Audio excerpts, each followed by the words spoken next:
اب میں آپ کو ایک حدیث سنانے چلا ہوں جس میں ایک عجیب نقشہ سامنے آتا ہے کہ یہ مہدی جب ظاہر ہوں گے تو کس طور سے ظاہر ہوں گے، ان کے ظہور کی کیفیت کیا ہوگی، کیف یظہر۔ یہ روایت ہے حضرت ام سلمہ سے رضی اللہ تعالی عنہا، حضور کی زوجہ محترمہ ہیں، فرماتی ہیں ام سلمہ عن النبی صلی اللہ علیہ وسلم قال یکون اختلاف عند موت خلیفۃ، موت خلیفۃ، حضور نے فرمایا ایک خلیفہ کی موت پر اختلاف واقع ہو جائے گا، خانہ جنگی ہو جائے گی۔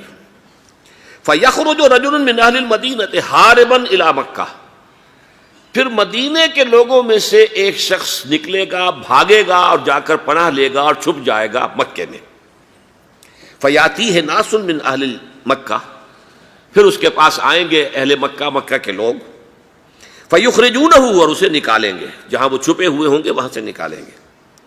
وَهُوَ كَارِهٌ، اور وہ بالکل اس کو پسند نہیں کر رہے ہوں گے، نہ وہ خواہش مند ہوں گے کہ ان کے ہاتھ پر بیعت کی جائے، نہ وہ یہ چاہیں گے کہ وہ میدان میں آئیں اور ان کو جو ہے اپنا لیڈر مانا جائے۔ وَهُوَ كَارِهٌ فَيُبَايِعُونَهُ بَيْنَ الرُّكْنِ وَالْمَقَامِ، لیکن لوگ جو ہے پھر اصرار کے ساتھ ان کے ہاتھ پر بیعت کریں گے رکن اور مقام کے درمیان۔ رکن وہ کونا ہے خانہ کعبہ کا جس میں حجر اسود لگا ہوا ہے، اور مقام ابراہیم جو ہے، ان دونوں کے مابین جو یہ علاقہ ہے یہاں پر وہ بیعت ہوگی۔ وَيُبْعَثُ إِلَيْهِ بَعْثٌ مِّنَ الشَّامِ، ان کے خلاف ایک لشکر بھیجا جائے گا شام سے۔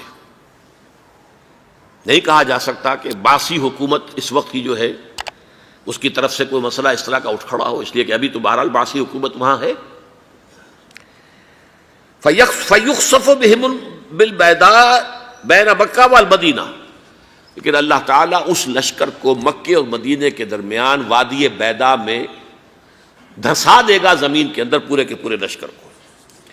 فَإِذَا رَأَى النَّاسُ ذَلِكَ، جب لوگ یہ دیکھیں گے کہ اتنی بڑی نشانی ظاہر ہو گئی، أَتَاهُ أَبْدَالُ الشَّامِ وَعَصَائِبٌ من العراق فَيُبَايِعُونَهُ، اب شام سے سارے کے سارے جو اولیاء اللہ ہیں وہ بھی آئیں گے، اور عراق سے جوق در جوق لوگ آئیں گے اور ان سے بیعت کریں گے۔ وَيَعْمَلُ فِي النَّاسِ بِسُنَّةِ نَبِيِّهِمْ، پھر وہ عمل کریں گے لوگوں کے مابین، حکومت کریں گے اپنے نبی کی سنت کے مطابق۔ وَيُلْقِي الْإِسْلَامُ بِجَرَانِهِ، اور اسلام اپنی گردن زمین پر ٹکا دے گا۔ وَالْأَرْضِ فِي الْأَرْضِ، زمین میں۔ فَيَلْبَسُ 7 سنین، پھر وہ 7 برس تک حکمران رہیں گے۔ ثم یتوفیٰ، پھر ان کا انتقال ہوگا۔ ویصلی علیہ المسلمون، اور مسلمان ان پر نماز پڑھیں گے۔ یہ جو میں نے آپ کے سامنے نقشہ کھینچا ہے، اس سے اب میں ایک نتیجہ نکالتا ہوں، اسے بھی میرا گمان کہیے، اختلاف بھی کر سکتے ہیں آپ، اگر اس کو وزنی سمجھیں تو قبول بھی کر سکتے ہیں۔ وہ یہ ہے کہ میرے نزدیک ان کے ظہور کا وقت قریب ہے، اور اس کی تھوڑی سی بعد میں مجھے معلوم ہوا کہ جین ڈکسن غالباً نام ہے امریکن اس کا، جس نے یہ پیشن کوئی خبر دی تھی کہ 1962 میں عالم عرب میں ایک بچہ پیدا ہوا ہے کہ جو وہاں کا نقشہ بدل کر رکھ دے گا۔